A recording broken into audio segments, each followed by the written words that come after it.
Qu'en est-il de l'accroissement de l'Église? Le Seigneur, par son Église, va amener beaucoup d'âmes dans le royaume. Paul a dit l'évangile qui a été prêché à toute créature sous le ciel. Colossiens 1, 23. Et Pierre a déclaré le Seigneur voulant que personne ne périsse, mais que tous, au contraire, viennent à la repentance. 2 Pierre 3, 9. Le Seigneur veut que tous les hommes soient sauvés. Et il n'a jamais demandé à son Église d'aller en chercher un ici et l'autre là en disant « Vous êtes les élus, sortez et laissez les autres ». Non, il a dit « Prêchez l'Évangile à toutes les nations ». Il aura soin de la suite. C'est la mission universelle du Nouvel Israël.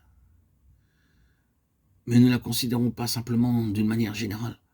Courbons-nous le matin pour faire de cela notre devoir personnel, pour voir si d'une manière ou de l'autre, nous pouvons amener des âmes dans le royaume. Après avoir dit tout cela, nous arrivons à cette chose suprême. Il nous a unis à lui pour que nous soyons ses compagnons. Cela a été notre note tout au long de ces méditations. Nous avons été rendus compagnons de Christ. C'est pourquoi, frères saints, compagnons de la vocation céleste. Je confesse ne pas comprendre ceci, que le Seigneur désire faire de nous ses amis, non seulement unis officiellement à lui, mais liés à lui comme ses amis. Être un ami du Seigneur.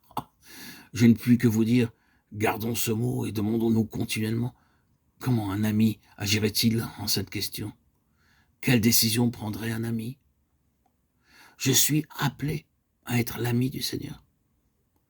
Et je ne dois pas manquer à mon rôle d'ami. Je ne dois pas le décevoir dans ce lien d'ami. Je ne dois pas le lâcher. Il compte sur moi comme son ami. C'est la part la plus haute et la plus sacrée de toute cette relation. Je crains de pouvoir vous exprimer tout ce que je vois dans cette question. Après, nous n'avons pas encore touché la Nouvelle Jérusalem. C'est une chose très significative de voir la Nouvelle Jérusalem appeler une épouse. L'ange dit à Jean, « Viens, je te montrerai la fiancée, l'épouse de l'agneau. » Et Jean aurait pu répondre, « Allons donc voir cette femme merveilleuse. » Et il me montre à la cité sainte Jérusalem qui descendait du ciel d'auprès de Dieu. Apocalypse 21, 9, 10. L'épouse et la cité et l'épouse. Il nous faut lire ensuite toute la description de la cité dans les chapitres 21 et 22 du livre de l'Apocalypse, afin de comprendre ce que sera l'épouse. Voyons toutes les pierres précieuses, elles sont la valeur précieuse du Seigneur, Jésus, dans toute son expression si diverse. Pierre dit, pour vous qui croyez, elle a ce prix, 1 Pierre 2,7. Il y a des pierres précieuses de toute espèce, elles représentent ce qu'est Jésus, dans son réel caractère, révélé dans l'épouse, la cité.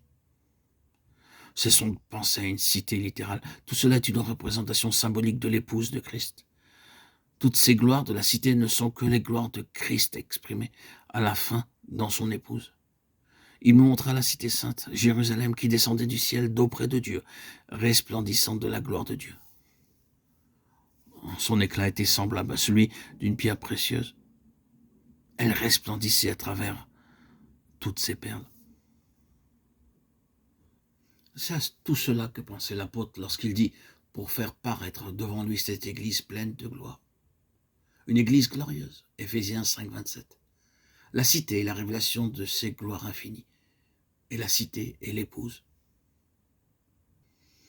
Il nous faut maintenant terminer par ce dernier mot. Nous avons là des idées très belles et merveilleuses, ce sont de glorieuses pensées, et c'est précisément à cela que le Seigneur nous a appelés. C'est une vocation céleste. C'est dans ce but qu'il désire nous avoir comme ses compagnons. Compagnons d'une vocation céleste, parce que compagnons de Christ. L'on hésite à lâcher une note qui pourrait paraître un peu déprimante. Mais souvenons-nous que cette grande lettre aux Hébreux renferme plusieurs si ou pourvu que. Sa maison, c'est nous, pourvu que nous retenions fermement. Hébreux 3, 6. Nous sommes compagnons de Christ si nous retenons fermement. Hébreux 3, 14. Cette lettre aux Hébreux est toute remplie d'avertissements et de fortes exhortations. Et je ne crois pas qu'elle ait été écrite à des non-chrétiens. C'est pourquoi, leur dit-elle, ne perdez pas votre héritage, ne lâchez pas votre vocation céleste, ne manquez pas d'être de fidèles compagnons de Christ, n'acceptez rien de moins que ce que Dieu a de meilleur et de plus haut. Il est possible d'être un chrétien tout en ayant quelque chose de beaucoup moindre que la pensée de Dieu. Remarquons que lorsque la description de la cité a été donnée, Il est dit, heureux ceux qui ont le droit d'entrer. Apocalypse 22, 14. Il y aura des nations qui n'entreront pas. Elles marcheront à sa lumière, mais ne seront pas à l'intérieur. Prenons garde à faire partie de cette épouse. Ne soyons pas infidèles au Seigneur comme Israël l'a été. Avançons vers l'état d'homme fait.